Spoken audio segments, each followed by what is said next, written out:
Sa number 2,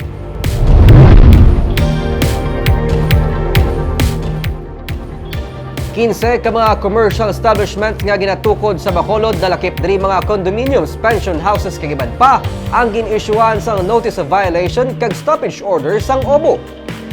Magluwa sa ginapatihan Bulangan nga ginatukod sa Barangay Tangub, may 15 pa ka mga commercial establishment ang na-issuean na sang notice of violation kag stoppage order sang Office of the Building Official sa Bacolod City.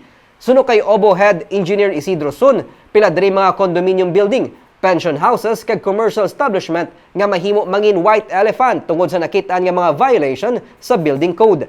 Nalakip din kakulang sang parking area kag setback sa pagtukod sang establishmento. Gintugyan na sang OBO sa City Legal Office ang pagpasaka sang kaso batok sa tag-iya sa mga ginatukod nga structures. Ilang bala pa daso dayo, no? Kag daso mo problema nakita once ara nakita sa occupancy permit. Or even pa man sa building permit kasi minata ka-approve. Kung hindi mo ang plano.